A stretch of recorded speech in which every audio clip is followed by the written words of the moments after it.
네, 이 시간은 저와 함께 복음을 함께 나누겠습니다.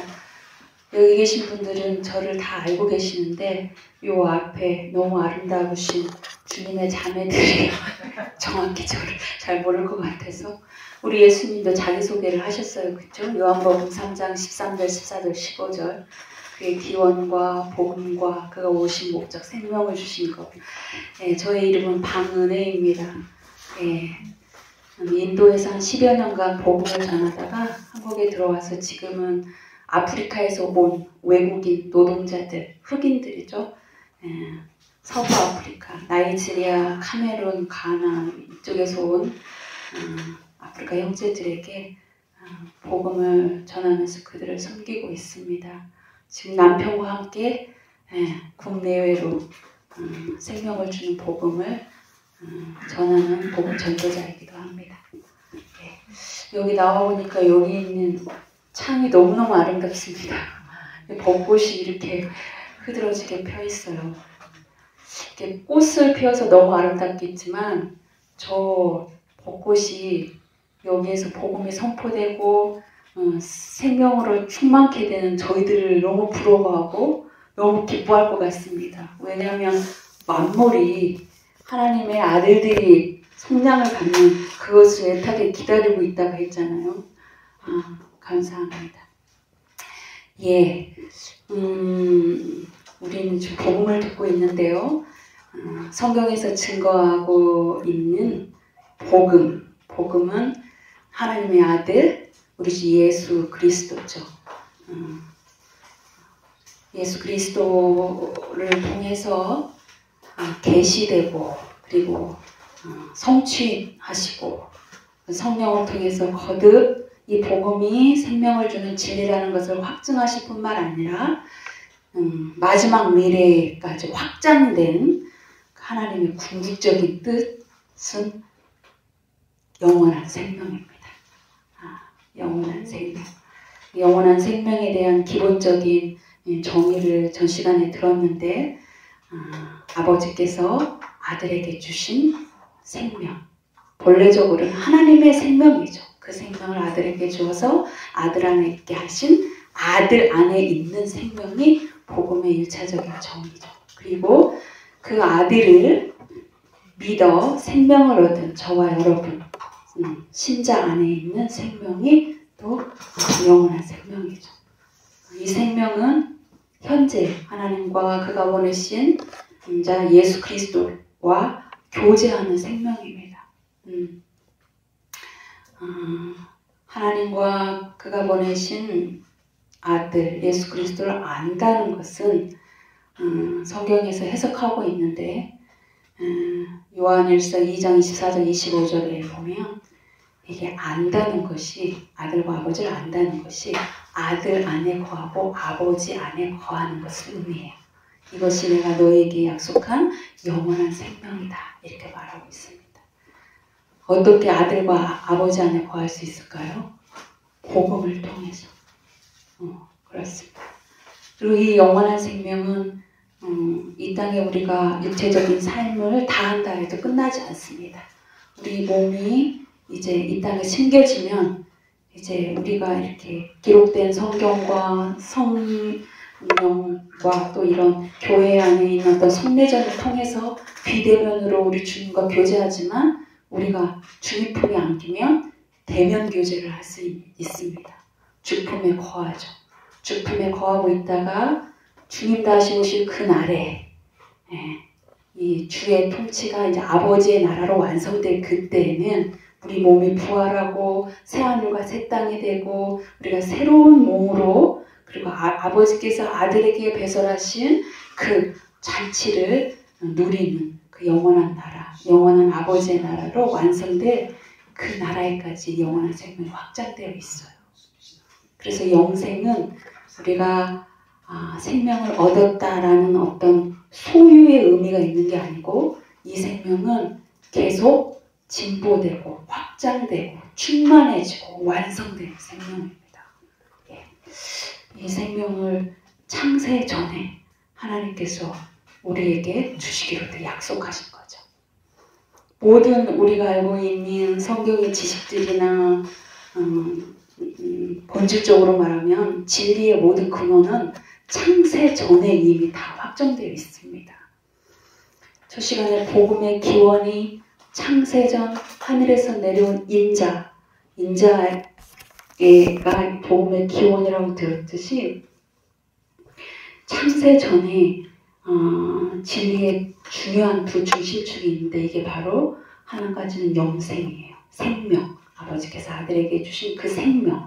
그리고 그 아들에게 주신 생명을 우리에게 주시기로 약속했다는 것이 창세전에 이미 하나님께 정하신 뜻이에요. 창세전의 뜻. 창세전에 하나님께서 뜻하신 것은 반드시 성취될 것을 목적으로 하는 하나님의 계획이에요. 그리고 주시기로 약속하시고 이 생명을 유일하게 가지신 아들을 보내시기로 정하신 것까지 하나님의 뜻이에요.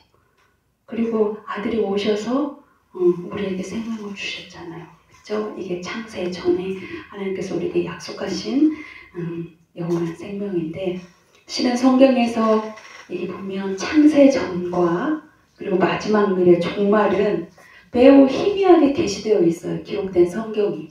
그러나 이미 우리 생명을 얻은 우리 안에는 성령님이 계시거든요.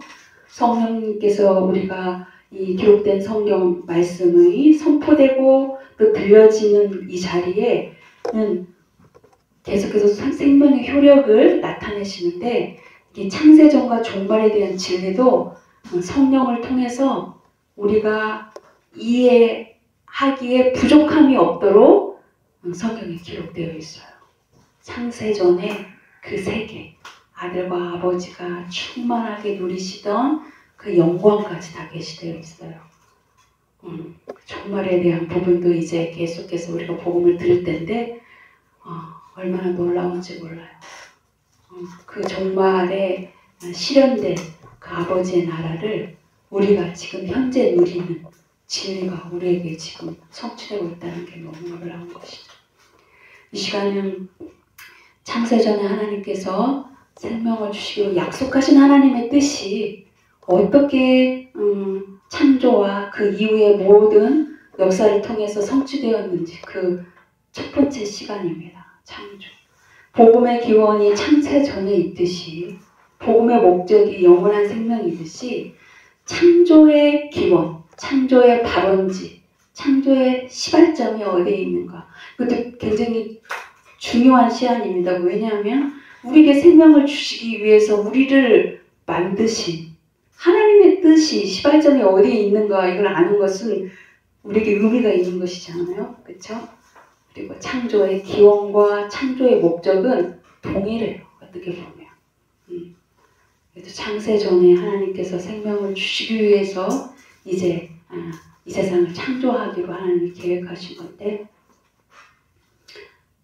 왜 이 세상을 창조하셨는가? 저 시간에 목사님께서 우리가 원해서 이 세상에 태어난 것이 아니잖아요.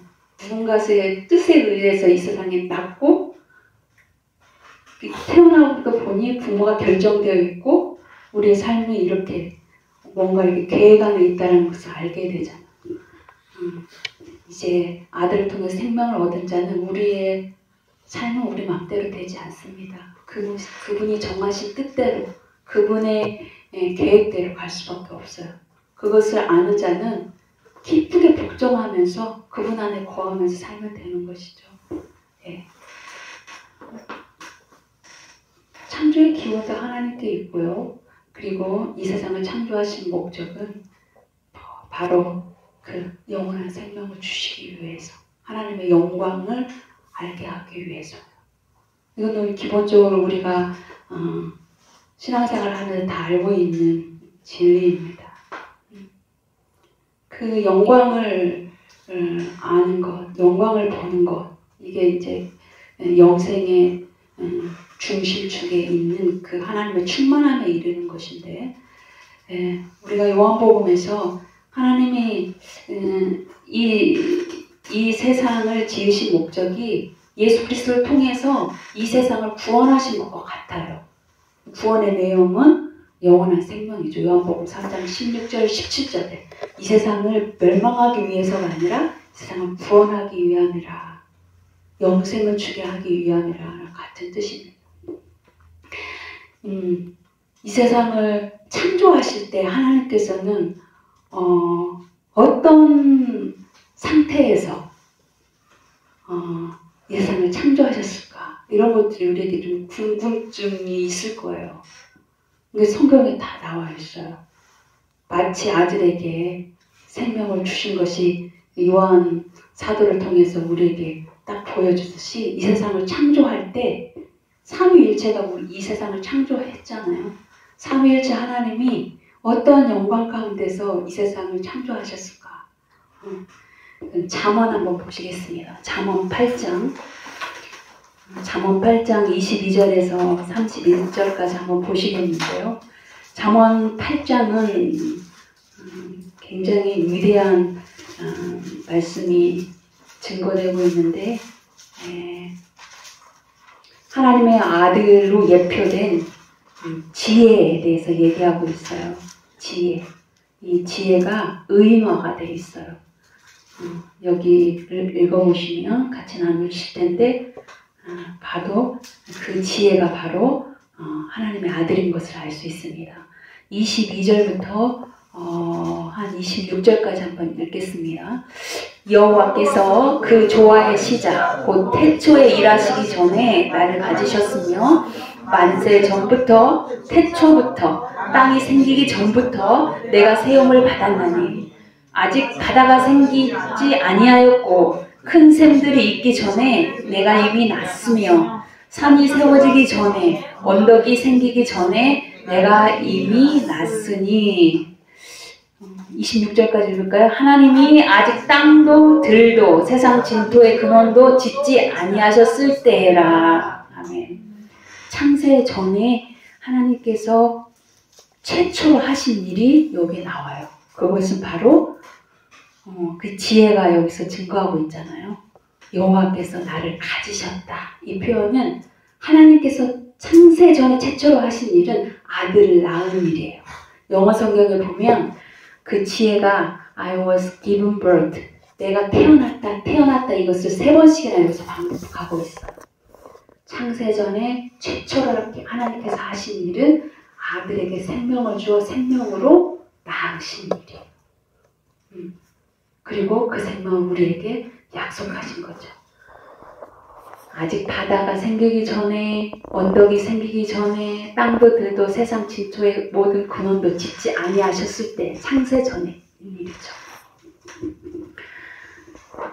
27절부터 한번 읽겠습니다. 31절까지. 이제 그가 하늘을 지으시며 궁창을 해면에 두르실 때 내가 거기 있었고, 그가 위로 구름 하늘을 견고하게 하시며 바다의 샘들을 힘있게 하시며 바다의 한계를 정하여 물이 명령을 거스르지 못하게 하시며 또 땅의 기초를 정하실 때에 내가 그 곁에 있어서 창조자가 되어 날마다 그의 기뻐하신 바가 되었으며 항상 그 앞에서 즐거워하였으며 사람이 거처할 땅에서 즐거워하며 인자들을 기뻐하였느니라. 아멘. 27절부터는 창조가 이제 시작되는 거예요. 거기에 지혜라는 하나님의 아들이 거기 있었다라고 얘기해요. 창조의 주체적인 역할을 하고 있는 게 바로 하나님의 아들인 것을 우리가 알 수 있겠죠. 그러면서 30절, 31절이 창조하실 때 삼위일체의 영광의 그 상태를 우리가 알 수 있어요.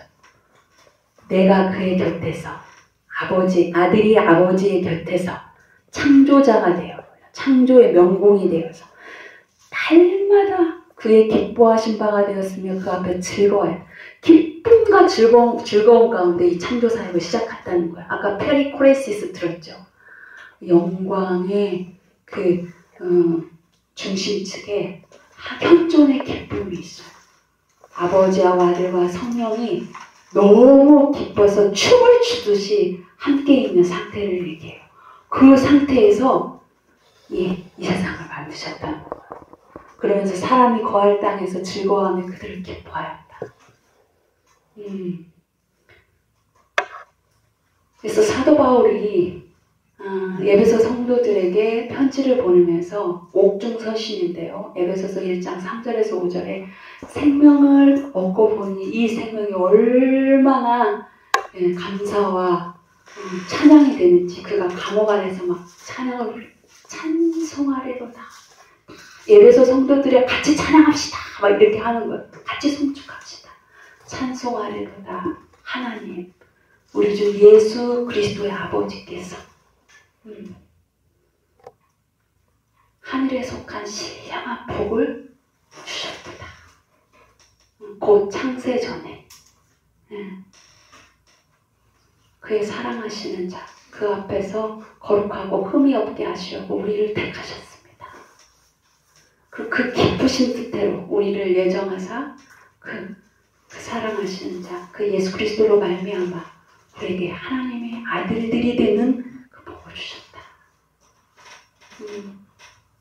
그러면서 그 거저 주시는 바 그리스도 안에서 그 사랑 안에서 자 안에서 그 은혜의 영광을 찬송하게 하려 합니다.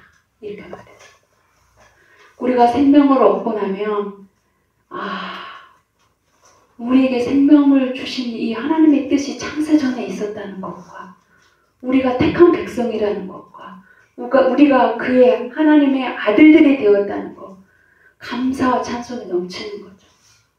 이 세상에 고통과 죄의 세력이 지배하고 종말의 치열한 싸움을 싸우고 있지만 우리 안에 생명이 있고 생명을 주신 그 하나님이 우리를 처음 지으실 때에 삼위 하나님이 너무 기뻐서 춤을 추면서 우리를 만드셨던 그 세계로 우리를 들어오게 하시려.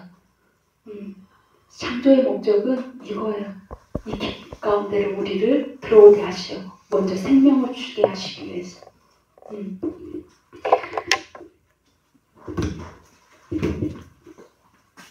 창세기 1장 1절 창조가 시작됩니다. 이 시간은 창세 전과 창조, 역사가 시작되는 과거, 현재, 미래가 시작되는 경계선상의 시간이라고 볼 수 있어요. 태초에 나오죠. 이 태초. 태초에 하나님이 천지를 창조하시느니라. 창세기의 제목이에요. 하나님의 창조의 특징은 두 가지로 나눠있죠. 우리가 알다시피 말씀으로 모든 피조물들을 지으시는 창조가 있습니다. 그냥 명령하시잖아요. 빛이 있으라, 또 해가 있으라. 말씀으로 이 세상의 모든 피조물들을 창조하신 사고. 그러나 인간은 하나님의 형상으로 지으시고 말씀으로 살게 하신 사람 창조. 두 가지의 창조가 있습니다. 아까 말했다시피 이 태초에 하나님 이 땅을 창조하셨던 이 에덴이라는 이곳이, 에덴이라는 뜻이 기쁨, 플레저라는 뜻이에요. 아까 아들과 아버지가 너무 기쁨 가운데 춤을 추면서 기뻐하시면서 이 세상을 창조했다고 했잖아요. 그 기쁨의 세계를 창조하고 싶으셨던 거죠. 그리고 하나님의 창조는 삼위 하나님의 공동 작업인데 하나님의 아들은 이 창조하실 때 창조의 어떤 주체적인 역할을 하시고 성령은 말씀으로 이렇게 이 세상이 창조될 때 거기서 함께 역사하셨는데 창세기 1장 2절에 보면 아직 이 세상을 혼돈하고 그리고 흑암이 깊게 드리워져 있을 때예요. 이게 혼돈하다는 것은 아직 이 세상이 어떤 형태가 만들어지기 전에 혼란스럽고 흑암과 어둠이 잘 깊이 내려 있을 때 하나님의 영이 수면에 운행하셨더라. 이런 표현이 나와 있어요. 성령이 창조하게 참여하셨다는 거죠. 실은 이 창조의 근본은 아까 목사님께서 아들과 아버지의 관계를 창세 전에 영생을 설명하시면서 얘기를 했거든요. 네, 아버지께서 사랑하시는 아들에 대한 하나님의 화답, 사랑의 결과물이라고 볼 수 있어요. 왜냐면 이 아들을 사랑하시는 아버지께서 아들에게 주신 지극한 그것은 바로 하나님 존재 자신이었고 그분의 그 영광이었거든요. 현존의 영광. 이게 창조의 목적이 영광이라고 우리가 이미 지금 알고 있는 것을 내가 말씀을 드리고 있는데요. 그 영광은 바로 하나님의 정말 무궁하신 사랑하심과 신실하심이 이 아들을 통해서 나타내는 것을 말해요. 그러니까 창조 당시에도 이 영광을 주시기 위해서 하나님이 이 아들과 함께 또 성령님과 함께 이제 이 세상을 창조하시는 거죠. 사람의 창조와 또 이 피조물의 창조가 두 종류로 나눠 있는데 이 세상은 그냥 피조 세계는 날아다니는 짐승이나 공중의 새들은 말씀의 그 명령으로 이렇게 창조되었습니다. 그런데 사람 창조는 하나님과는 달라요. 피조물 중에 그냥 말씀으로 지어졌지만 우리는 말씀으로 지어진 존재가 아니라 하나님의 형상으로 지음을 받고 그리고 나서 하나님이 지은 백성에게 말씀하셨어요. 교제하게 했어요. 그렇죠. 그래서 말씀으로 사는 존재예요. 저희들은. 근데 우리 인간의 근원은 창세기 2장 7절입니다. 모든 피조물은 그냥 말씀으로 지어졌는데 우리 인간은 이 땅에 먼지, 흙이라고 나오고 있거든요. 먼지를 이렇게 하나님이 비벼서 거기에다가 하나님이 숨을 불어넣어줘요. 우리의 재료, 인간 창조의 재료는 이 땅의 먼지와 하나님의 숨이에요. 숨. 그래서 생명이 되었다고 말해요. 생명. 우리 인간은 생명. 근데 이 생명은 생명하고 다릅니다. 생명하고 달라요. 이 생명은 그냥 네페시 하야 그래가지고 기어다니는 짐승이나 날아다니는 새요. 그냥 living creature. 생물과 같은 뜻이에요. 생명. 그래서 하나님의 숨이 딱 걷어가시면 우리 인간은 우리 육체의 생명은 끝나는 거잖아요. 그냥 생명 없는 진료에 불과해요. 그런데 하나님이 특별한 목적을 가지고 우리 인간을 창조하셨어요. 그게 뭐냐면 하나님의 형상으로 지었다는 거예요. 하나님의 형상으로 지은 창세기 1장 26절, 27절, 28절에 우리 사람 창조한 나와 있거든요. 자, 우리가 우리의 형상대로 사람을 만드시고 이렇게 말해요. 우리의 형상. 아버지와 아들과 성령. 우리라는 관계적인 형상으로 지음을 받았다는 거예요. 우리가 관계하는 형상이라는 거예요. 당연히 우리를 만드신 하나님과 관계하는 존재로 지음을 받았겠죠. 그리고 우리의 이웃들과 관계하는. 지금 죄가 들어온 이후로 이 관계적인 형상이 굉장히 왜곡되고 훼손됐어요. 우리가 하나님과 관계하지 않음으로 말미암아 우리 인간과의 관계도 거의 파멸로 왔죠. 서로를 사랑하고 용납하는 관계가 아니라 죽이고 싸우고 빼앗는 관계. 그리고 인격적인 관계를 넘어서 이제 인터넷에서 비인격적인 것들과 관계하는 세상이 돼버렸죠. 안타까워. 27절에는 하나님께서 우리를 하나님의 형상, 곧 자기의 형상대로 우리를 지으시고 말해요. 자기라는 개별적인 용어가 들어가 있어요. 자기라는 게. 하나님의 형상인데 자기의 형상이에요.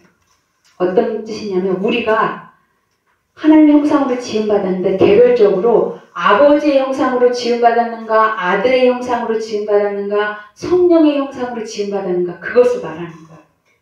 여러분 복음을 다 알고 듣고 계셨습니까? 우리가 누구의 형상으로 지음을 받았습니까? 아버지의 형상이에요? 아들의 형상이에요? 영의 형상이에요? 아들이죠. 창세 전에 아버지께서 아들 안에 생명을 주시고 그 안에 있게 하셔서 아들과 아버지가 사랑과 서로 복종과 사랑으로 하나 되신 그 형상으로 우리가 지음을 받았다는 거예요. 그러니까 창조의 목적을 우리가 알게 되면은 우리가 하나님의 형상 중 아들의 형상으로 지음 받았다는 것을 우리가 알 수 있겠죠. 네, 하나님의 형상. 이렇게 지어놓고 하나님께서 그들에게 복을 주셨습니다. 복을 주시고 생육하고 번성하고 정복하고 충만하고 다스리라 이런 복. 근데 이 복이 생육하고 다스리고 충만하고 정복하고 뭐 이런 게 이건 복의 결과예요. 복의 결과. 진짜 복이 뭐냐면 하나님께서 그들에게 지으시고 말씀하셨어요. 말씀하셨다는 게 복이에요. 하나님이 지으신 말씀으로 지어진 피조물 중에 하나님이 뭐 어떤 짐승과 교제하기 위해서 그들에게 말씀을 주지는 않았잖아요. 하나님의 형상, 아들의 형상으로 지음받은 인간에게만 하나님 복을 주셨는데 그 복이 말씀을 주신 거예요. 말씀. 그래서 하나님께서 이제 아담을 지으셨어요. 아담을 지으시고 아들의 형상으로 지으시고 복을 주셨는데 이 복이 창세기 1장 28절에 복인데 복을 주시고 그리고 이르시되 나와 있어요. 성경에 보면 복과 말씀이 병행부로 되어 있다는 거예요. 말씀을 주셨어요. 말씀을 주신 것은 뭐예요? 이 말씀에 복종하여 창세전 아들처럼 하나님 사랑 안에 거하는 존재를 지음받았다는 거. 이게 아담. 이게 형상으로서는 아들의 모습과 너무 닮았잖아요. 창세전. 이게 아담의 모습. 그래서 이제 하나님의 형상대로 우리가 지음을 받았는데, 이 하나님의 형상에 대한 어떤 신학적 담론이 신학자의 대부라고 할 수 있는 그 어거스틴부터 계속해서 하나님의 형상이 무엇인가 이걸 계속 신학자들이 고민하고 서로 토론하고 담론했어요. 어려웠거든요. 하나님의 형상. 그래서 대부분의 이제 정통주의 신학자들은 하나님의 형상을 하나님의 그 신적 특징이라고 얘기를 해요. 특징. 그러니까 하나님의 속성이라고 생각합니다. 그래서 하나님의 속성이 우리가 공유할 수 있는 속성이 있고 공유할 수 없는 하나님만이 가질 수 있는 속성이 있다. 그래서 비공유적 속성, 공유적 속성 이런 표현을 해요. 조직신학, 이제 신학교에 가면 조직신학 때 이런 걸 배우는데 비공유적 속성은 오직 하나님만이 가질 수 있는 인간에게는 없는 걸 말하는 건데 무소부재하시다. 전지전능하시다. 이런 말 들어보셨죠? 우리 성경 공부 시간. 그건 하나님만 가질 수 있는 거잖아요. 근데 하나님에게도 있고 인간에게도 있는 속성이 있어. 어떤 영적 속성, 도덕적 속성, 인격적 속성. 우리 하나님은 영적이시고 도덕적이시고 인격적. 인간도 영적인 존재잖아요. 그리고 인격적이고 이런 걸 공유할 수 있다는 거. 대부분 이렇게 우리가 하나님 형상에 대해서 학습하고 이해해 왔습니다. 근데 이게 20세기 들어서 1900년대에 신학의 꽃이 피거든요. 그러니까 신정통주의자들, 그때 당시에는 이제 칼 바르트나 에밀 부르르라는 신학자가 신학의 집대성을 이뤘어요. 너무 놀라운 신학자들이에요. 여러분, 계시와 신학과 신앙, 이거 우리가 구분할 수 있어야 돼요. 계시는 진리예요. 하나님께서 그리스도, 아들을 통해서 직접 자기 자신을 나타내 보이시는 게 계시예요. 이 계시만이 우리 신앙이 형성돼요. 아들을 통해서 계시되는 하나님과의 직접적인 만남이 있을 때 우리 안에 정말 하나님이 참 신이구나. 종교를 벗어나서 참 신이구나. 그분만이 진리구나. 라는 신앙이 우리 안에 생긴다는 거예요. 근데 그 중간에 있는 신학은 이미 우리 안에 형성된 하나님을 믿는 신앙을 도와주고 그리고 잘못된 것을 교정해주고 그리고 바로 세워주는 그런 역할을 해줘요. 그래서 우리가 꼭 신학은 뭐 목사님들이나 뭐 사역자들이나 하는 것이다 이렇게 생각하는 게 아니라 평신도들도 우리도 모두 다 신학을 해야 돼요. 다 배울 수 있도록 신학이 너무 잘 보편적으로 다 우리가 배울 수 있게 지금 이 시대는 다 열어놨어요. 그래서 이런 신학자들을 통해서 도움을 받는 건 너무 중요해요. 왜냐하면 신학은 그 시대에 갇혀있지 않고 정말 진짜 궁극적인 진리를 위해서 계속해서 많은 신학자들이 평생을 연구하면서 우리의 신앙과 교회를 돕는 역할을 하거든요. 그래서 1900년대 이 신학자들의 결론이 하나님의 형상을 하나님과의 관계적인 것에서 적이다라고 이렇게 결론을 내요. 하나님과의 관계. 그래서 영국 신학자 중에 맥도날드라는 신학자는 하나님의 형상은 하나님의 아들됨에 있다. 너무 파격적이잖아요. 하나님의 형상은 우리가 하나님의 아들 되는 거. 창세전에 하나님과 우리가 약속된 거. 거기까지 뚫고 들어가는 거. 그래서 이 하나님의 형상, 성경은 신학자들은 그렇게 말을 하고 있는데 성경은 하나님의 형상에 대해서 어떻게 말하고 있냐. 너무 심플하고 너무 우리에게 정말 우리가 알아들을 수 있게 선포하고 있어요. 고린도후서 4장 4절에 그리스도는 하나님의 형상이다. 그리스도가 하나님의 형상이다. 그리스도를 통해서 하나님을 알 수 있다는 이런 뜻입니다. 골로새서 1장 15절에 그리스도는 보이지 않는 하나님의 형상이다. 보이지 않는 하나님을 그리스도를 통해서 볼 수 있다는 거죠.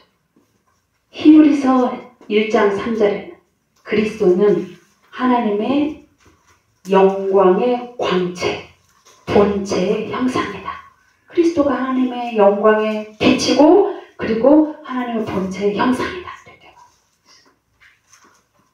빌립보서 2장 6절 그 하나님의 본체 근데 그가 이 땅에 마칠 몸으로 오셨다. 하나님의 본체가 그리스도다.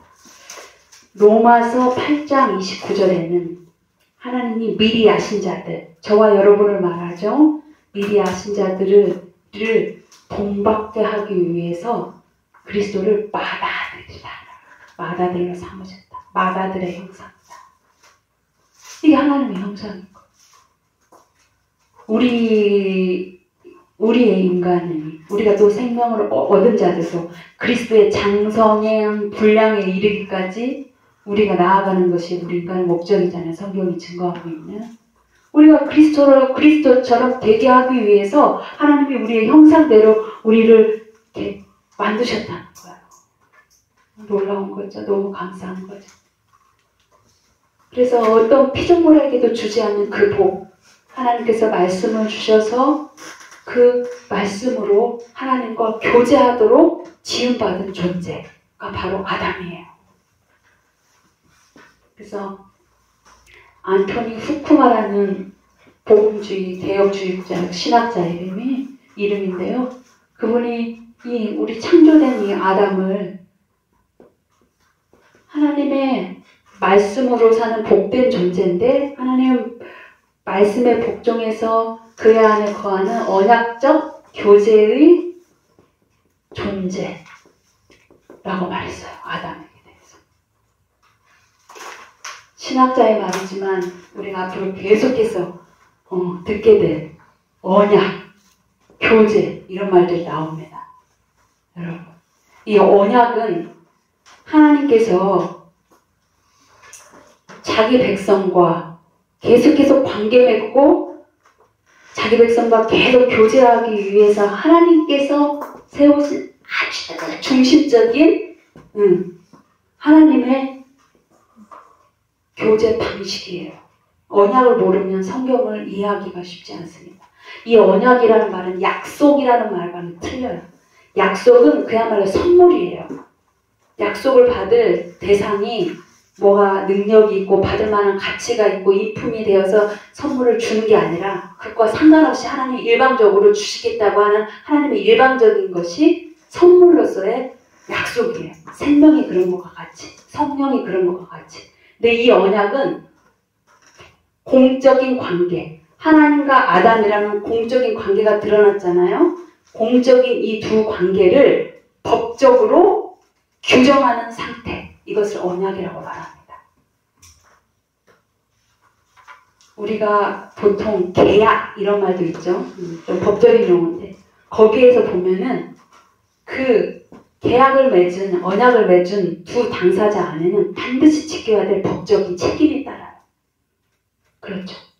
이제 하나님과 아담이 공적으로 관계를 맺었어요. 언약, 창조 언약 관계를 맺었어요. 거기에 보면 하나님은 그러면 관계를 맺은 백성에 대한 하나님의 책임이 있고 그리고 아담은 아담의 책임이 주어졌다라는 거예요. 이 책임을 둘 다 하는 상태를 의라고 얘기합니다. righteousness. 어려운 말이죠. 의라는 말. 그리고 의의 결과는 책임을 다하는 상태가 의롭다라는 거예요. 그러니까 아담의 의는 뭐예요? 하나님 말씀에 복종하는 것이 아담의 의예요. 그리고 하나님의 의는 뭐예요? 복종하는 아담에 의해서 하나님이 약속하신 생육하고 번성하고 다스리고 돌보시고 충만하게 하는 거 이거 약속하신 것을 다 해주는 게 하나님의 의예요. 그러니까 의라는 말이 너무 어려워서 김세윤 박사라고 신학자가 노릇이라는 말을 했어요. 노릇. 남편은 남편 노릇을 해야지 부인은 부인 노릇을 해야 똑같은 거예요. 자녀면 자녀 노릇을 해야지 이런 거. 그리고 그 책임을 다하는 상태에서 그 사람은 의로운 사람이야 할 때는 복종의 뜻이 담겨져 있는 것. 의의 결과는 영원한 화평이다. 이사야 32장 17절에 영원한 화평. 서로가 의를 다할 때 항상 평화스러운 관계. 하나님은 영원히 의로우시죠. 근데 우리가 이스라엘 역사를 보십시오. 언약 관계를 맺은 하나님은 항상 의로우신데 이스라엘 백성들은 항상 불순종해서 불의하시죠. 근데 둘 다 불의하면 거기에 소망이 없어요. 창세전에 약속된 그 하나님의 약속이 성취될 수가 없죠. 인간은 불의하나 하나님은 영원히 의로우심으로 말미암아 그 창세전 약속이 성취될 것이에요. 이렇게 되는 거. 그래서 성경에 보면 구약 성경이나 신약 성경이 마찬가지 예수님도 말씀하셨지만 이 언약 관계를 그림으로 나와서 하나님과 우리와의 관계. 하나님은 우리의 아버지가 되시죠. 우리는 그의 아들이 되시고 하나님은 우리의 왕이시며 우리는 그의 백성이에요. 그분은 우리의 목자가 되고 우리는 그의 기르시는 양이 되는 거죠. 그분은 남편이 되시고 우리는 그의 신부가 되는 거예요. 이런 관계 안에서 우리는 하위권이고 하나님은 상위권이에요. 우리 무조건 하나님께 기쁨으로 복종하면 하나님께서 우리에게 약속하신 그 평화스러운 관계가 되는 거예요. 이렇게 창세전. 언약이 서로가 의로운 상태에서 언약 관계가 성립되고 유지되고 보존될 때 교제가 되는 거잖아요. 평화스러운 교제가. 죄가 들어오기 전에 이게 아담의 아름다운 형상이었어요. 너무 놀랍죠? 이 모습. 이 상태에서 하나님께서 그 창세전에 약속된 생명을 주시기 위해서 보내시기로 정하신 아들이 오셔서 생명을 주시면 끝나는 거예요. 근데 창세기 보면은 또 해프닝이 일어나죠. 이게 우리 모습이에요. 근데 여러분, 이 생명과 생명이 달라요. 죄가 들어오기 전에 아담이 생명이 있었다. 이것은 오류된 거예요. 중국어 성경이 잘못 번역이 돼가지고 중국 성경 어딘가에는 그 창세기 2장 7절에 생명을 생명으로 번역이 된 것이 있다고 하더라고요. 그래서 이 생명은 아담인데 메이드 오버, 우리 창조된 거야. 하나님께로부터 만들어진 존재. 여기 주소는 창세기 2장 7절. 우린 그 먼지와 하나님의 수모로 만들어진 존재. 근데 이 생명은 아버지께로부터 태어난 아들이에요, 아들. 요한복음 5장 26절. 생명. 여기서 함께 나누는 게 지금 만들어진 생명과 태어난 생명을 우리가 구분할 수 있어야 된다는 거야. 우리 주셔지. 요한복음 8장 23절 이하에 보면은 예수님이 직접 말씀하세요. 바리새인들에게 너희들은 아래에서 났다. 아래. 만물 아래를 말하는 거죠. 만물. 그러나 나는 위로부터 왔다. 너희는 세상에 속했다. 나는 세상에 속하지 않았다. 예수님이 직접 말해요. 그런데 너희가 내가 그인 줄 알지 못하면 내가 그라는 말을 해요.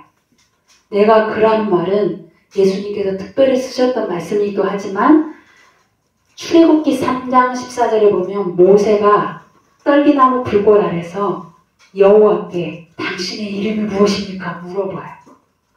그때 했던 말이에요. 내가 그다. 나는 나다. 나는 이다. 이런 말이에요. 그러니까 내가 그런 말은 정확하게 말하면 예수 그리스도께서 계시하는 하나님, 아들이 계시하는 아버지를 말하고 있습니다. 이건 전반적으로 복음을 더 듣게 될 거예요. 아들이 계시하는 하나님, 아들이 계시하는 아버지를 알지 못하면 너희들이 아래에서 나고 세상 가운데 거하다가 죄와 사망에 거하다 그러고 죽을 것이다. 이렇게 예수님 말합니다. 우리가 이 세상에 만들어져요. 만들어진 목적은 내가 그라는 것을 알게 하기 위해서 만들어진 거예요. 우리가 태어나서 사람으로 살다가 사람으로 죽는 게 이게 인간의 비극이에요. 하나님의 원래 창조 계획은 그렇지 않아요.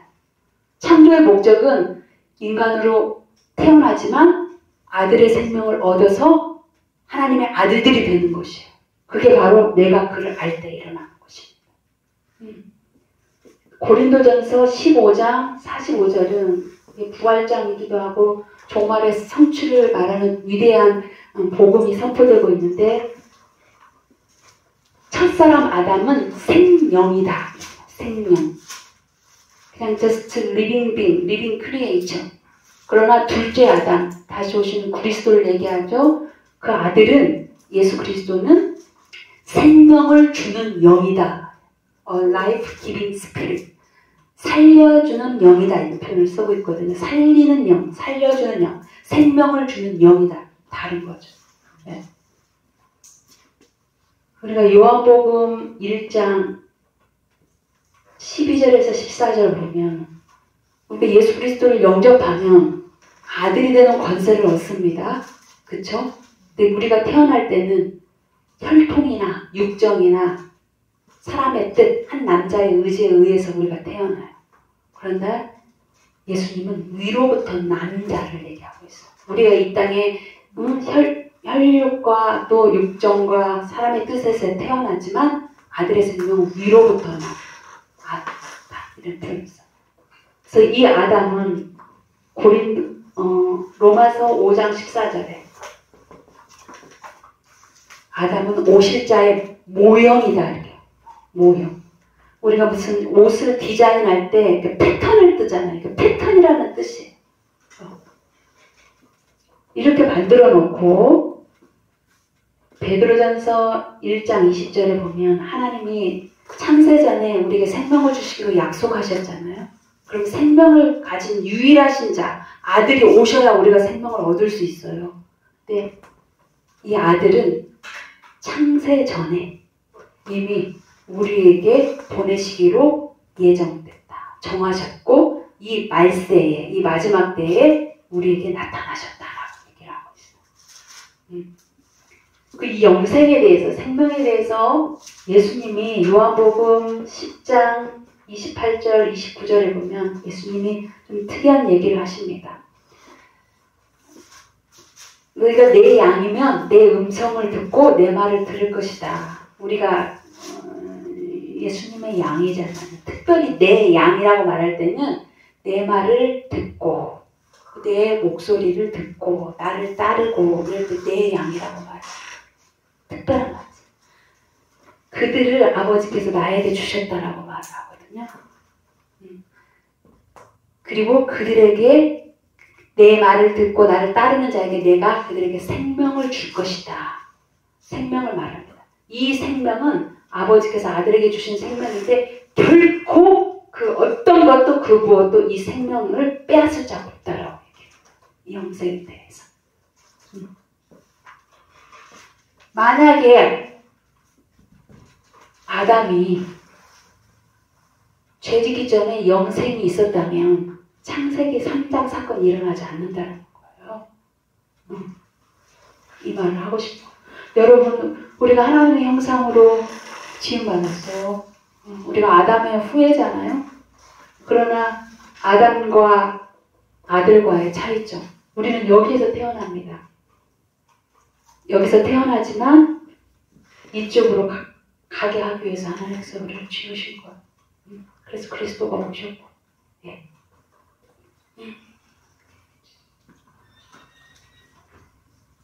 그래서 최초에 그 성경을 구속사적으로 정리한 신학자가 이레니우스라는 신학자인데, 그 폴리캅의 직속 제자고, 폴리캅은 사도 요한의 직접 제자인데, 이레니우스가 AD 150년경에 굉장히 활발하게 활동했던 신학자인데, 이 신학자가 이 아담이 그리스도는 아담이 되어야 될 존재란 말이에요. 이해가 되시죠? 아담은 그리스도에게서 성취된다. 그런데 아담은 그가 되어야 할 것이 이르기 전에 그가 되어야 할 것으로부터 떨어져 나가버렸다고 얘기를 해요. 이렇게 지어놓고 우리가 아들의 형상, 그리스도의 형상으로 지어놓고 아들이 되어야 오는데 아들이 오시기 전에 이 아담이 떨어져 나갔다고 얘기해요. 그 사건이 이제 일어납니다. 하나님이 이렇게 아담을 지으시고, 하나님의 형상으로 지으시고, 그에게 이제 언약 관계를 이렇게 맺으셨어요. 그리고 이 안에서, 창조 언약 관계 안에서 하나님께서 그에게 말씀을 주신 게 어떤 말씀이에요? 창세기 2장 16절, 17절. 이것은 그냥 단순한 말씀이 아니라 하나님의 관계, 사느냐 죽느냐의 문제고, 하나님과의 관계를 규정할 뿐만 아니라 이 관계가 보존되고 유지되고 계속해서 이어지기 위한 굉장히 중요한 왕의 명령과도 같은 명령, 선포예요. 반드시 지켜야 될. 어떤 거예요? 너희가 동산의 각종 나무 열매를 임으로 먹으러 좋으나. 여기서 임의로 먹어도 좋으나라는 표현은 임의는 프리리, 자유롭게, 마음대로, 마음껏 먹고 싶은 대로 먹어도 좋다. 자유의지를 여기서 허락했어요. 그러나 선악을 알게 하는 나무 열매는 먹지 말라.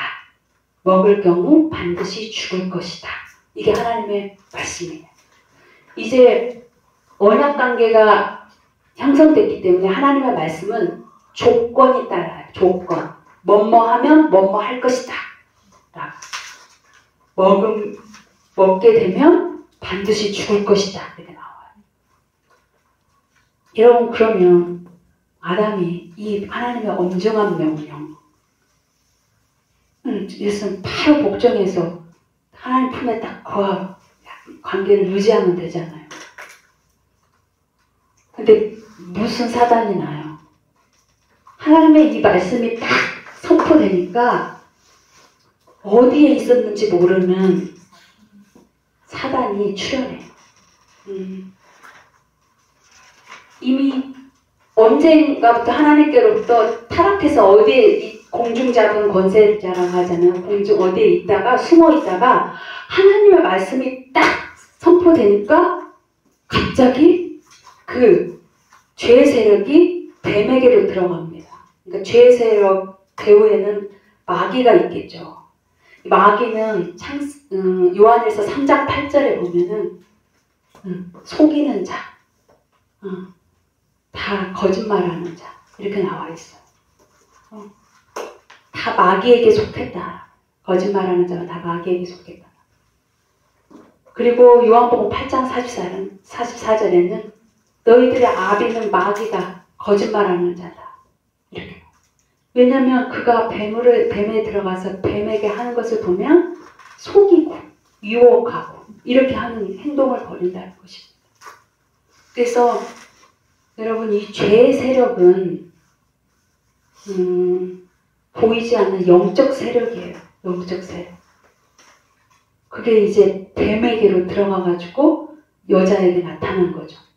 여자에게 접근했다는 게 굉장히 흥미로운 사실인데 창세기 2장 18절에 보면 남자가 아담이 독처하는 것이 보기 좋지 아니해서 하나님이 돕는 배필을 주었다고 얘기를 갈비뼈를 취해가지고 그래서 20절에 보면은 아담이 이렇게 다스리는 이제 피조물 중에 보면은 짐승들 중에 돕는 자가 없어서 하나님이 돕는 배필을 그 갈비뼈 하나를 취해가지고 만들거든요. 그러니까 돕는 배필이 배필 하니까 굉장히 좋은 말 같죠. 짝 무슨 이런 뜻 같죠. 근데 원어에 보면은 이게 에제르라는 말인데 남성 명사예요. 남성 명사. 배필, 내 부인, 내 마누라 이런 뜻이 아니에요. 참 성경 전체에 보면 에제르라는 히브리어 돕는 자라는 표현이 21번 나오는데 창세기 여기에 2번 나옵니다. 이 돕는 자가 여자잖아요. 여자인데 뱀의 유혹을 받으니 아담을 해치는 자가 되어버렸어요. 성경에서 말하고 있는 돕는 자는 사람에게 있지 않다라는 걸 얘기하고 있어요. 그래서 시편 146편에 보면 귀인들도 의지하지 말고 도울 힘이 없는 인생도 의지하지 말라. 그래. 그들이 힘을 다해서 그 육체가 시들해지면 다 그냥 바람처럼 지나가는 거다. 야곱의 하나님을 너의 에제르, 너의 돕는 자로 삼아라. 너의 여호와를 너의 소망으로 삼아라. 라는 얘기를. 그래서 우리의 유일한 돕는 자는 누구다? 하나님 한 분이에요. 물론 사람 관계를 통해서 하나님 우리를 도우시죠. 그러니까 우리 사람 중에 우리를 도울 수 있는 사람은 누구예요? 생명이 있어서 하나님과 교제하는 사람이 우리를 도울 수가 있겠지. 근데 이 여자는 벌써 뱀의 유혹에 빠진 뒤로 아담을 망치는 자가 되어버렸어요. 그래서 이 돕는 자는 우리를 아주 적절하게, 적합하게 돕는 자, 에제르 네게드라는 표현을 썼는데 우리를 가장 적합하게 도우실 수 있는 분 하나님 한 분뿐이에요. 그래서 히브리서 4장 16절 긍휼하심을 입고 때를 따라 돕는 은혜를 구하기 위해서 어디로 나가라? 은혜의 보좌로 나아가라. 은혜의 보좌에 누가 있어요? 하나님. 하나님께 은혜를 받아야죠. 그 은혜가 뭐예요? 하나님의 사랑하심과 신실하심이 우리를 돕는 거예요. 그래서 이게 말씀을 봤는데 정말 이 아담이 얼마나 영화로운 존재예요. 그래서 이 시편 기자들은 시편 8편에 보면 사람이 무엇이길래 우리를 생각하시며 인자가 무엇이길래 우리를 돌보시나이까.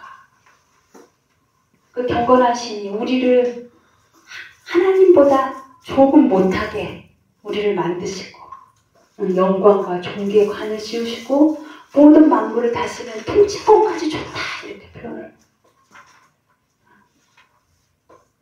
우리 인간이 무엇인가 이렇게 시편 144편에서 이게 답을 해요. 우리 인간이 무엇이길 하나님 우리를 유념하시니 우리를 생각하시나이까. 근데 그 시편 기자는 144편 시편 기자는 4절 6절에 인간은 헉헉하고 지나가는 그림자에 불과하다. 저울에 달면 한숨에 지나지 않다.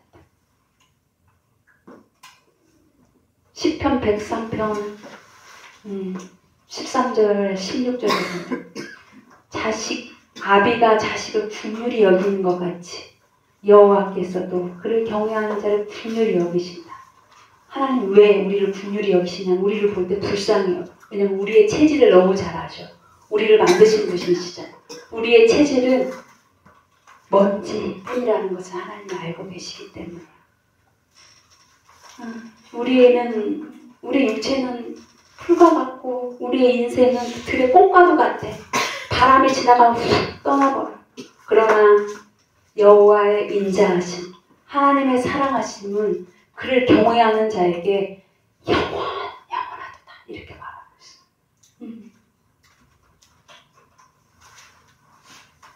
그래서 하나님이 이렇게 이 세상을 창조하실 때 이제 그리스도께서 이 세상을 창조하셨지만 정말 그리스도가 창조하실 때 아버지께서, 그러니까 하나님께서 그 아들에게 주신 모든 것을, 이 인간에게 주신 것을 똑같이 말하고 있어요. 창조의 어떤 그 기원과 그리고 창조의 그 목적을 고린도서에서 1장 16절 17절에서 이렇게 얘기하고 있는데, 그리스도는 만물보다 앞서 계시다 그렇게 말하고, 그가 지으실 때 하늘과 땅에서 보이는 것과 보이지 않는 것들과 왕권들과 주권들과 통치자들과 권세자들이 다 그를 위해서 지은 바라고 이렇게 표현을 해요. 그리고 모든 만물이 다 그를 위해서 지은 바다. 그가 만물 위에 계시고 만물보다 먼저 계시고 만물이 그 안에 섰다 이렇게 말해요. 그리스도에게 준 통치권을 이 아담에게까지 존귀와 영광을 가르치고 통치권까지 준 아담이 가졌던 그 영광을 너무 놀라운 거예요. 이 안에서 하나님 안에 거하는 이 존재로 영광을 누렸으면 좋잖아요. 그렇게 하기 위해서 하나님께서 이 언약의 말씀을 딱 줬는데 그때 죄의 세력이 딱 들어와요. 뱀으로. 근데 여자를 접근했던 분명한 이유가 있겠지. 이 죄의 세력이 너무도 잘 알고 있어. 우리의 허점을 잘 알고 있으니까 누가 더 속이기 쉬운 상대를 딱 결정해서 여자에게 접근했겠죠. 뱀이 지금은 이제 죄로 말미암아 뱀이 너무 징그럽고 흉측하고 막 그렇잖아요. 근데 원래 뱀은 하나님의 피조물을 지으신 피조물 중에 가장 지혜롭고 순전했다고 나와 있어요. 그래서 벌거벗었으나 부끄럽지 않았던 그 여자와 남자의 상태, 하나님 품 안에 거했을 때 여자와 남자의 상태를 아루밈이라고 하거든요. 순전하다, 이노센트. 근데 이 뱀이 간교했다라고 써있는데 원래 간교하다 원어는 순전했다라는 뜻이에요. 아룸 같은 표현이에요. 그러니까 이 순전한 뱀이 여자에게 가니 여자가 친구가 될 수밖에 없죠. 오늘날 같으면 집에서 기르는 반려견 같은 그런 존재가 여기 뱀이에요. 그러니까 여자가 주거니 받거니 하죠. 근데 창세기 1장 3장 1절에서 6절을 보면은 뱀과 여자와의 대화를 보세요. 여자가 말씀을 잘 몰라. 정확하게 알긴 아는데 정확하게 알지 못하는 거. 이 허점을 아마 이 뱀이 알고 있었을 것 같아요. 죄에서. 그래서 들어갔을 것 같아요. 만지지도 말라 이런 말을 하지도 않았는데 만지지도 말라. 근데 그걸 먹으면 반드시 죽고 또 죽고 죽을 것이다 그랬는데 이게 죽고 죽는다는 말은 하나님의 말씀을 어기면 너희들은 죽어. 계속 죽어. 이런 뜻인 거예요. 근데 죽을지도 몰라. 이런 표현을 또 쓰고 있습니다. 여러분 이제 계속해서 우리가 복음을 듣겠지만 로마서 7장 11절이 딱 정확하게 이 창세기 3장의 사건을 집약해서 얘기를 하고 있어요. 계명이 이름에 하나님의 말씀이 이름에 이 죄가 기회를 타서 이 계명으로 말미암아 나를 속이고 또 나를 죽였다 이렇게 표현을 해요. 계명을 지키려고 하는 이 창조 백성들에게 접근을 해서 속이고 그리고 그를 사망으로 처해버린 사건이 그겁니다. 여기서 말씀을 잘 모르는 여자를 보면 우리가 좀 각성해야 될 부분이 있겠죠. 왜 이렇게 말씀을 잘 모를까? 우리가 계속 성경도 보고 예배 생활도 하고 교회에서 어떤 것을 또 학습하고 교육을 받고 훈련도 받고 그리고 시시때때로 유튜브를 통해서 정말 말씀을 잘 전하는 목사들 설교 계속 듣는데 왜 우리는 하나님의 말씀에 불순종할까? 하나님과 관계를 의롭게 계속 유지하지 못할까? 그런 맹점이 있잖아요. 우리에게 한 착각이 있어요. 이것도 죄의 세력이 주는 착각일 수 있겠죠. 우리가 계속해서 무언가를 훈련하고 계속해서 우리가 학습하고 지적으로 축적하고 뭔가를 배우고 습득하면 우리의 신앙이 형성되고 진보된다고 생각해요. 우리가 계속 성숙해질 수 있다고 생각해요. 근데 아까 말했던 그 에밀 브라라는 신학자가 이거는 너희들이 착각하는 굉장히 중요한 착각이라고. 우리의 신앙이 형성되고 진보되는 유일한 것은 그리스도와의 만남, 하나님과의 만남이라고. 우리가 하나님과 직접 교제하지 않고 성경을 읽고 교회 활동을 하고 내 목숨을 내어주는 헌신을 할지라도 하나님과 교제해 본 적이 없는 그 모든 것은 결국 사망으로 끝나는 거예요.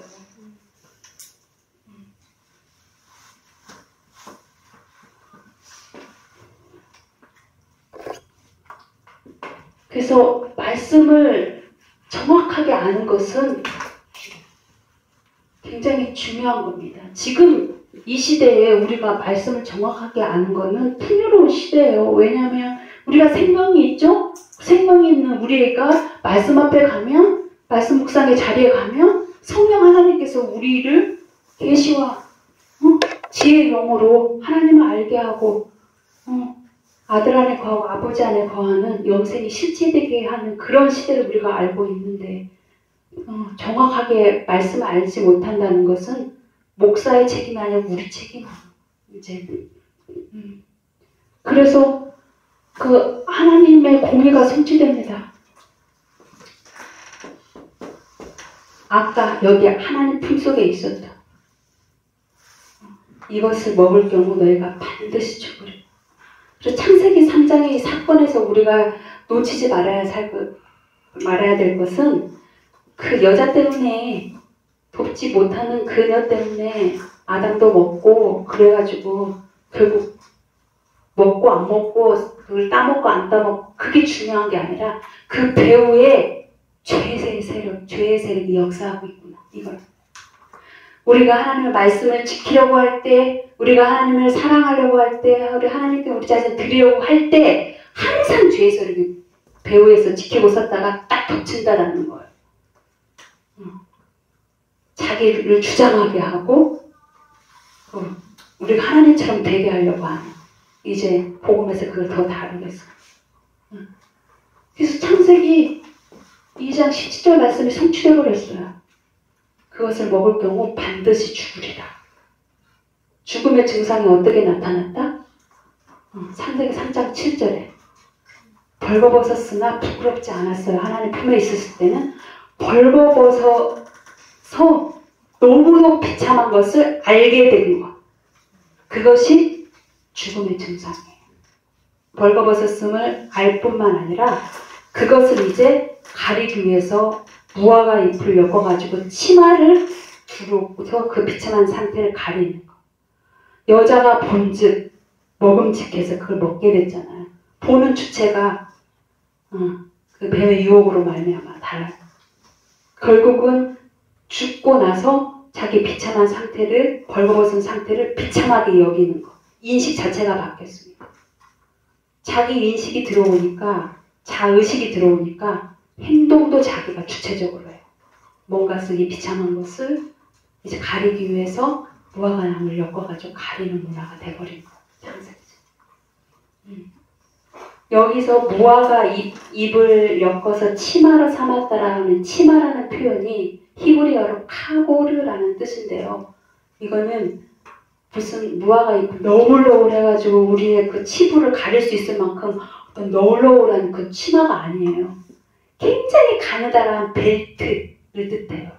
그러니까 벌거벗은 상태에서 가느다란 벨트 하나를 메고 나는 나의 비참한 수치스러운 것을 가렸다라고 생각하는 게 우리가 너무너무 우스꽝스럽잖아요. 이 말뜻은 성경이 명명하고 있는 것은 뭐예요? 너희 하나님 죄를 지어서 하나님으로부터 떨어져 나간 너희가 하나님 안으로 오기까지는 너희는 그 무엇을 걸쳐도 그 어떤 화려하고 큰 무화과를 걸쳐 너희들은 여전히 비참해 라는 얘기를 하고 싶은 거예요.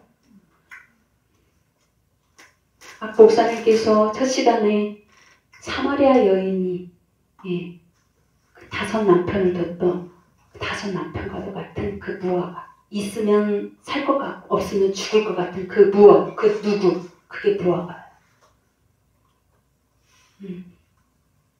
스마커스 보그라는 미국 신학자가 이 무화과, 죽은 자들이 하나님과 분리된 비참한 자들, 죽은 자들이 살아가는 존재 방식을 3A로 얘기를 했어요. 무화과죠, 일종. A로 시작되는 A라는 이니셜로 시작돼요. appearance, 외모, 보란듯한 사람. 외모지향주.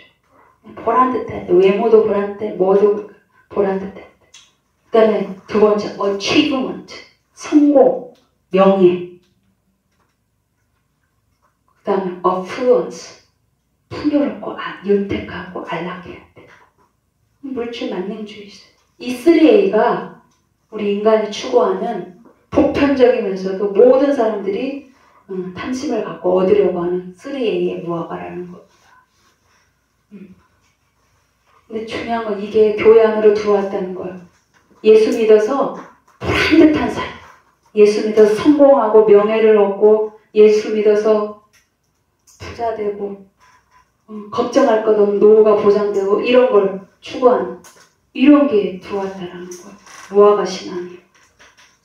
내면 세계는 중요하지 않아. 인격이 도덕적으로 흠이 있어도 상관없어. 보란듯하면 돼. 내 자식도 보란듯하고 내 남편도 보란듯하고.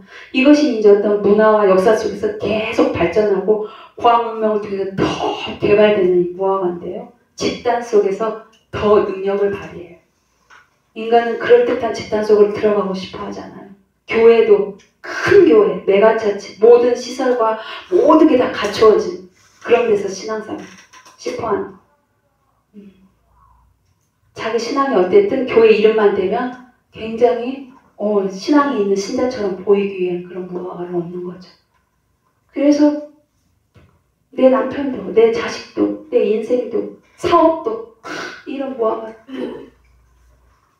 그때부터 인간은 자의식에 시달리고 남이 나를 바라보는 타의식에 시달립니다.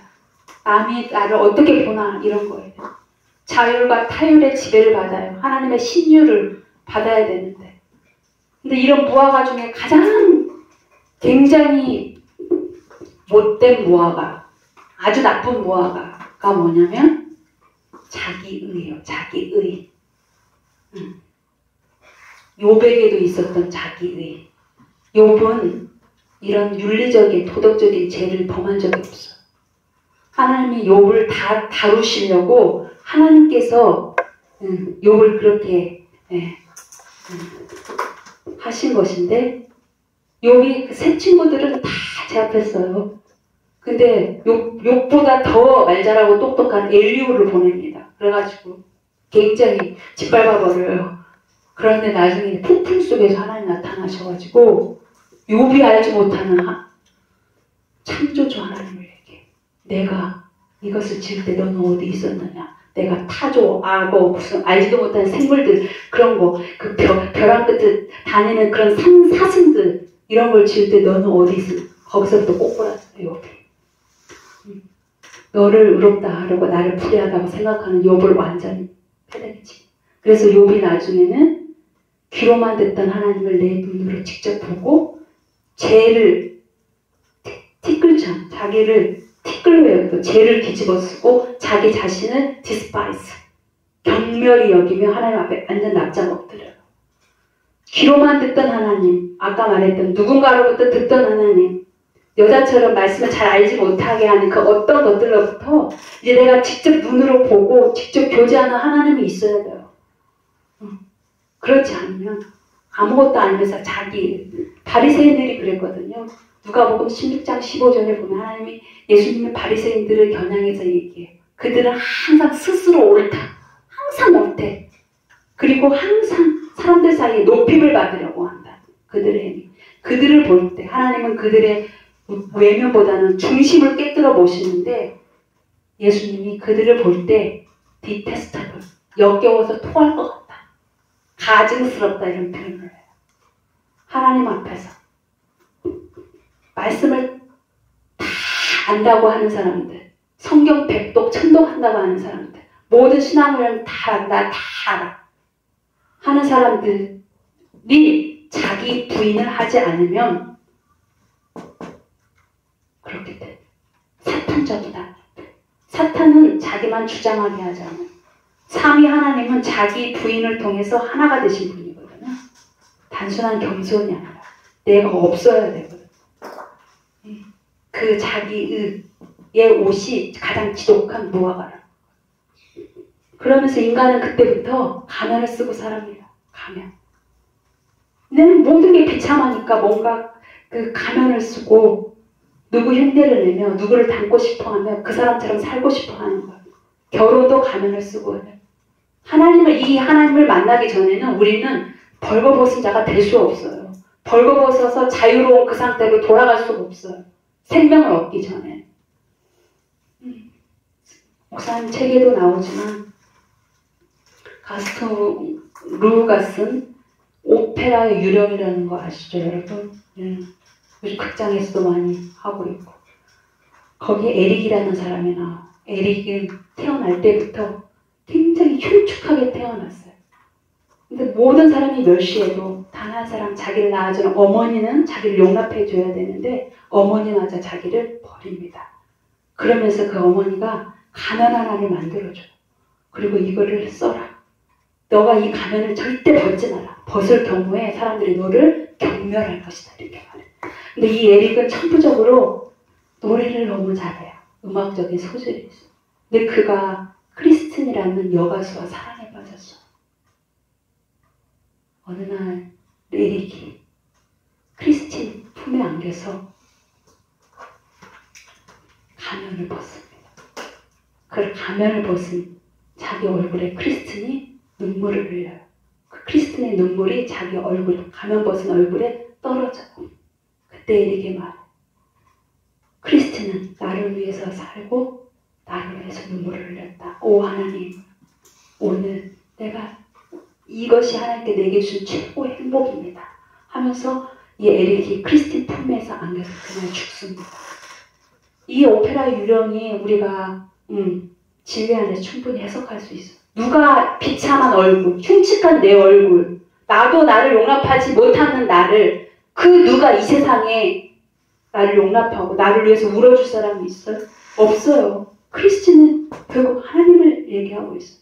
하나님만이 우리가 흉측하고 비참하고 먼지 같고 아무것도 모든 사람들이 경멸하고 나를 낳아줘 부모마저 나를 버려도 하나님은 우리를 품에 안고 불쌍하고 눈물을 흘려주신 그 눈물이 그리스도의 피예요. 그 하나님 품속으로 들어오기 전까지는 우리는 계속 유리방황하며 이 세상에 원더링하며 사람들 사이에서 높임을 받으려고 기를 쓰고 그게 비참해지지 않으려고 무화과를 생산해내면서 이렇게 살고 있는 것입니다. 근데 그것도 모자라서 어떻게 해요?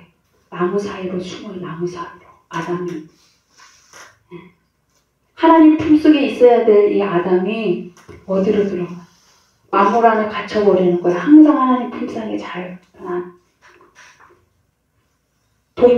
이게 하나님과 분리된 그 상태를 죽음이라고 말해요. 그래서 로마서 3장 23절 하나님 영광으로부터 떨어져 나가. 로마서 5장 12절 이 상태가 로마서 5장 12절 한 사람의 죄로 말미암아 사망이 들어와. 이 세상에 사망이 들어와. 그래서 아담에서 난 모든 사람들이 죄 가운데 거하다가 사망에 처하는 상태. 죄의 삭은 뭐다? 사망이다. 로마서 6장 23절에 이런 상태. 그래서 무화과를 그 사망이 주는 이 비참한 상태를 이거를 덮기 위해서 이도 안 되니까 나무 사이에 숨습니다. 나무 사이가 우리 실존의 주소가 됐어요. 유대인의 속담 중에 인간이 거주하는 그 장소가 바로 인간 그 존재 자신이다. 사람이 어디에 거주하냐에 따라서 우리가 존재가 증명된다는 거예요. 생명 있는 우리는 하나님 안에 거하는 것이 우리 주소예요. 하나님 품 안이 우리의 존재 주소라고요. 하나님 품 안에 거하지 않는 우리는 결국은 이 나무 저 나무 사이에서 집을 짓고 살아간다는 얘기죠. 거기에서 있는 상태에서 하나님이 아담은 불순종해서 불의했지만 하나님은 그때부터 아담을 찾으러 오십니다. 분리된 자는 이제 하나님을 인식할 수가 없어요.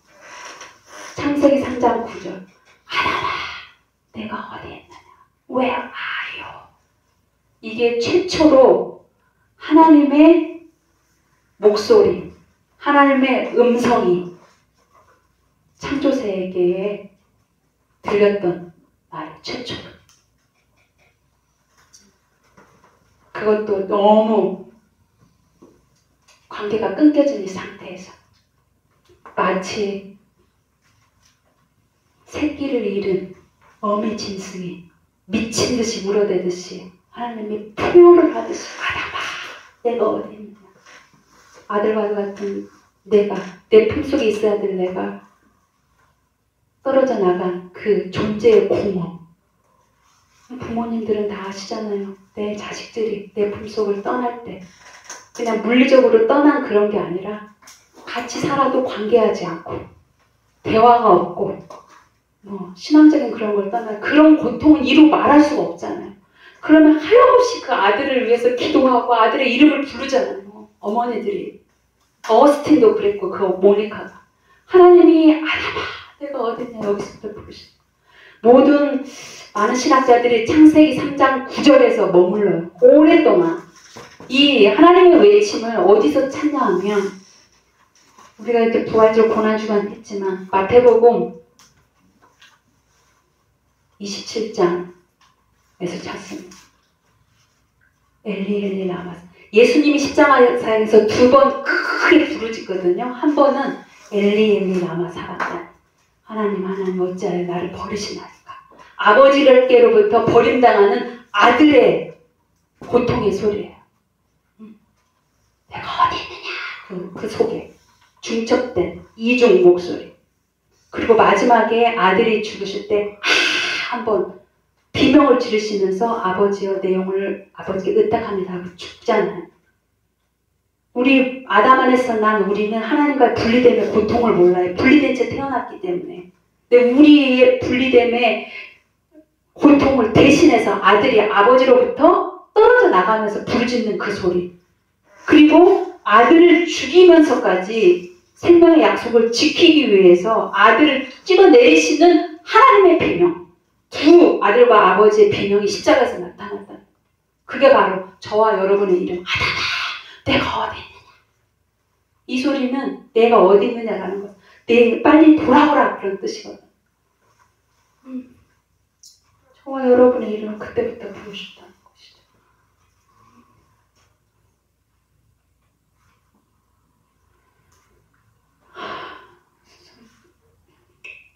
그때부터 하나님은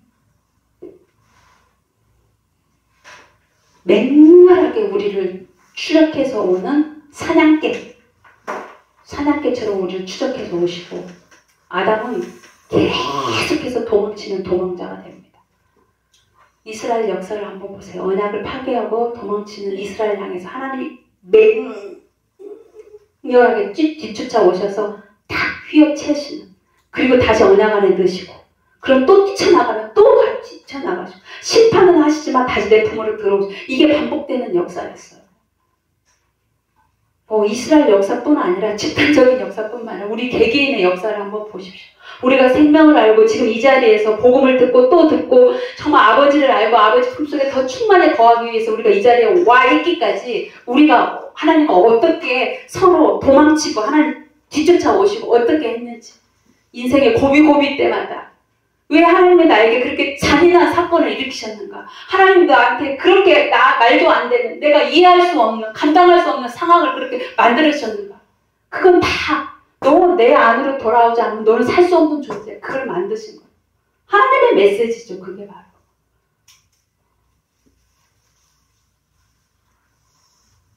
영국의 프랜시스 톰슨이라는 시인이 있습니다.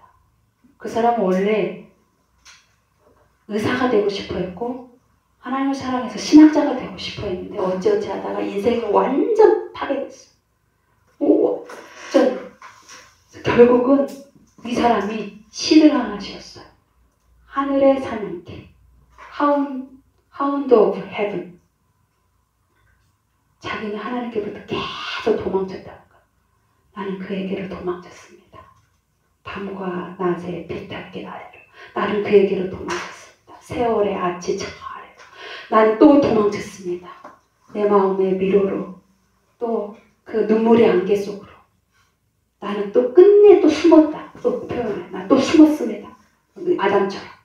그 나무 사이에 숨은 것처럼. 어디로 숨은? 흐르는 눈물의 시냇물 속으로. 자기 인생 속에서 누군가의 향해 속으로 숨었어요. 조망이 확 트인 희망의 가로수가 있는 언덕길로 막 도망쳐갔습니다. 그러다가 공포의 거대한 시선 속으로 재빠르게 꼬꾸라졌습니다. 그렇게 숨어갔다. 계속 하나님 뒤쳐져. 계속 뒤쳐져 와서 네가 나를 배반했기 때문에 만물이 너를 배반했어. 그런데도 자기 계속 도망쳤어.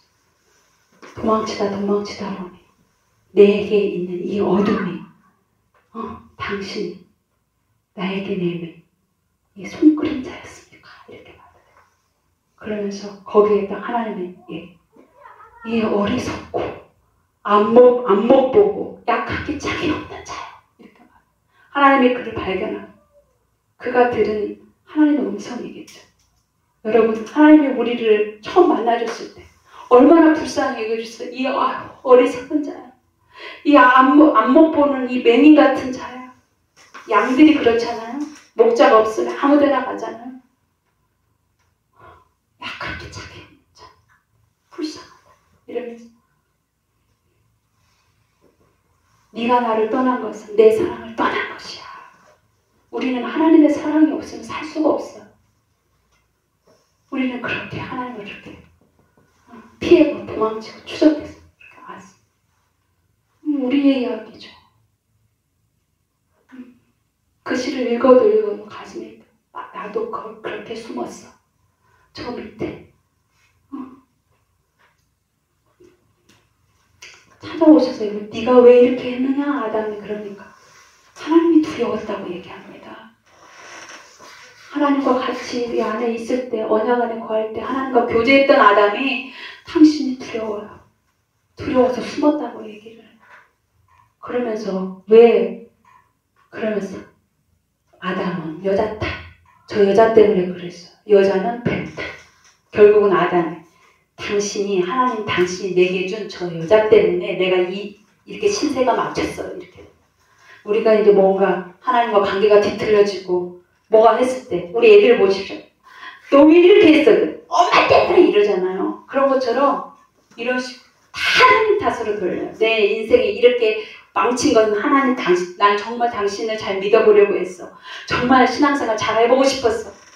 난 이렇게 돼버렸어. 근데 결국은 하나님 탓이라고 하는데 하나님 탓 맞죠. 근데 하나님께로 돌아와야 되는데 계속 하나님과 줄다리기 하면 답이 없는 것이죠. 근데 하나님은 창세전에 약속한 그 영원한 생명을 주시기 위해서 한 번도 멈춘 적이 없어요. 하나님 너무 다급하세요. 이 최초의 이 죄 범죄한 이 현장에서 셋이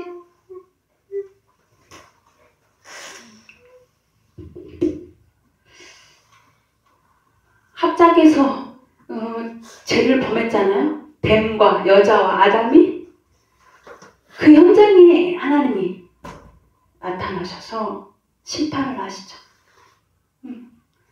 여러분 그렇습니다. 우리가 여기서 그 열매를 따먹었다라는 그 행동을 보면은 죄가 뭔지 이렇게 좀 가려져 있는데 생명이 있는 우리가 말씀 앞으로 나가지 않은 것은 불순종이에요. 그 자체가 우리에게 불이하게 돼요. 그리고 하나님의 관계는 어색해지고 말아요. 그러면 우리는 생명이 있어도 죽은 자처럼 살게 돼요. 공허해요. 과거에 대한 어떤 죄책감, 미래에 대한 염려, 현재에 대한 불안에 시달리면서 살아요. 그렇기 때문에 우리는 날마다 은혜의 보좌 앞으로 나가야 돼요. 하나님 품 안에 감춰지지 않으면 이 세상에서 살 수가 없어요. 그리고 아들의 생명을 주신 것은 너희가 더 이상 아담처럼 피해 다니고 도망치고 그렇게 살지 않도록 하나님께서 우리에게 주신 특권이에요. 그것을 망실하고 말씀이 있는데 성령이 있는데 우리가 보좌 앞으로 나가지 않고 말씀 묵상이라는 것은 하나의 도구예요. 하나의 율법적인 행위가 아니라 기록된 성경 앞으로 가면 기록된 성경이 성령을 통해서 우리에게 말씀하시고 계시하시고 밝혀지고 이것이 우리 진리의 사건이 되어서 예수 그리스도의 십자가의 죽음과 부활에 연합되는 사건을 통해서 그때 받았던 생명의 은혜가 오늘 실제가 된다고요. 오늘 받았던 은혜를 내일 살 수 없는 존재예요. 어제 받았던 그 생명으로 우리가 오늘 영원히 사는 게 영생이 아니라고요. 항상 현재를 존재하는 것은 매일매일 새롭게 매일매일 새로 태어나는. 그래서 사도 바울이 난 날마다 죽는다. 날마다 죽는다. 날마다 부활한다. 그런 뜻인 거예요. 그렇게 하지 않을 경우에는 두려워요. 무서워요. 도망쳐요. 그러면 하나님은 내 이름을 부르겠지. 은혜야! 부르겠지. 미친 듯이 달려오겠지. 그 사람은 그 누구도 못 말려요. 어떻게 얘기했어?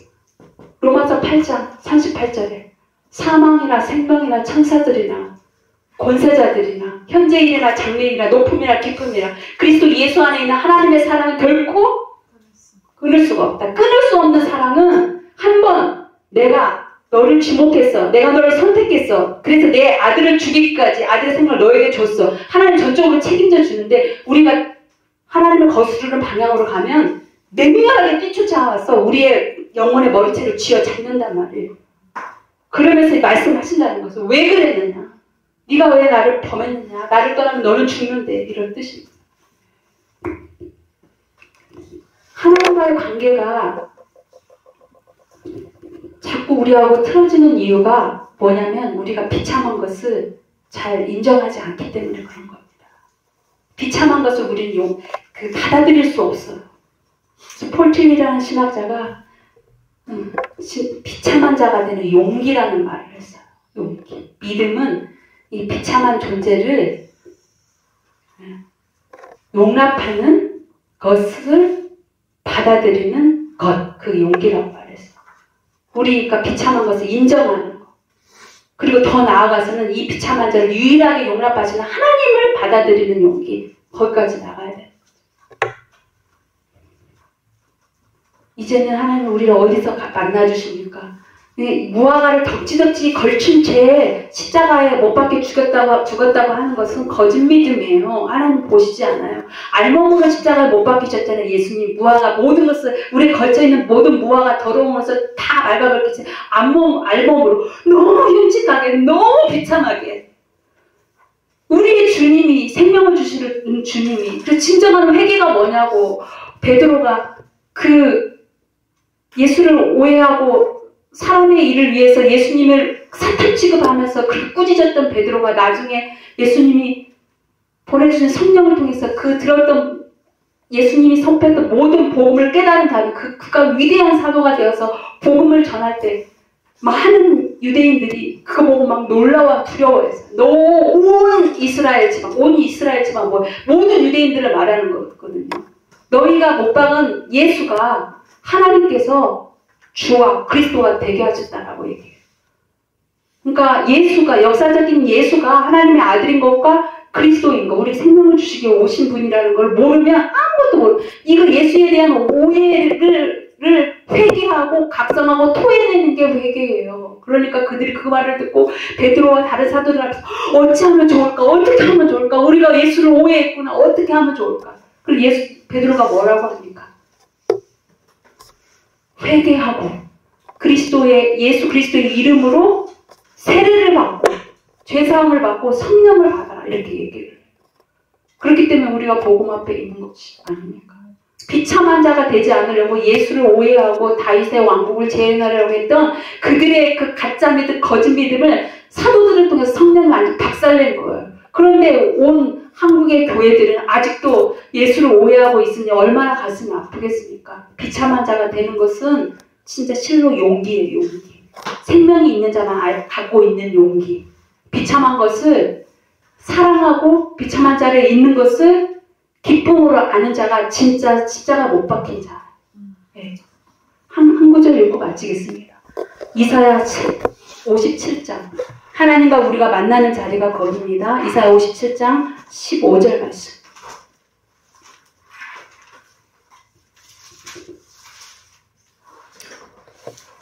이사야 57장 15절 말씀 같이 읽겠습니다. 지극히 존귀하며 영원히 거하시며 거룩하다 이름하는 이가 이와 같이 말씀하시되 내가 높고 거룩한 곳에 있으며 또한 통회하고 마음이 겸손한 자와 함께 있나니 이는 겸손한 자의 영을 소생시키며 통회하는 자의 마음을 소생시키려 함이라. 아멘. 존귀하고 영원히 거하신 거룩하신 분, 저 너무 거룩한 곳에 있는데 가면 우리가 만날 수가 없는데 어디서 만날 수 있다고 얘기해요? 통회하고 마음이 겸손하고 그 비참한 자리에 있을 때 하나님은 우리에게 찾아오신다는 거예요. 그래서 이 어리석고 안못 보고 약하기 짝이 없는 자요 하면서 우리를 거두시는 자예요. 바로 이 자리에. 거기가 어디? 십자가. 알몸으로 십자가 못 박힌 예수 그리스도와 연합된 그 자리. 그 자리가 매일 일상의 자리에서 여러분의 자리가 되길 바랍니다. 기도하겠습니다. 하나님 아버지, 창세전 아들에게 주신 생명을 우리에게 주시기로 약속하시고 그 아들을 보내셔서 영생을 얻게 하시려고 이 세상을 창조하시고 우리를 아들의 형상으로 지으셨습니다. 뱀의 유혹으로 말미암아 아버지, 하나님과 아버지는 분리된 아담에게 하나님 끝까지 의로우셔서 그를 찾아오셔서 아담의 이름을 부르시고 그에게 여자의 후손과 가족 옷을 통해서 아들을 보내시겠다는 그 약속을 아버지 하나님 더 확증하시면서 이스라엘 역사를 이루어 가십니다. 하나님, 이 창조는 하나님께서 아들에게 주신 그 영광을 주시기 위한 하나님의 위대한 행위입니다. 비록 생명은 없지만 아담은 하나님과 교제하는 존재로 지음을 받았습니다. 죄의 세력으로 말미암아 분리된 그 죄인된 자들을 향해서 불쌍히 여기시며 하나님 찾아오셨듯이 우리 인생에까지 찾아오신 하나님, 우리를 만나주셔서 우리를 아들 삼아주시고 하나님을 아버지라 부르게 하신 그 은혜 감사를 드립니다. 우리가 어떤 상황 가운데 있다 할지라도 아들의 생명으로 아들됨의 영광을 누리며 이 아들에게 주신 그 영광을 아버지의 사랑과 신실하심을 증거하는 아버지 하나님 증인된 삶을 살아갈 수 있도록 인도하여 주시옵소서. 지속되는 모든 복음의 강의 가운데도 성령께서 역사하시고 우리 안에 있는 생명을 효력을 발생하시고 하나님의 영광이 충만한 시간 되게 하여 주옵소서. 예수 그리스도의 이름으로 기도합니다. 아멘.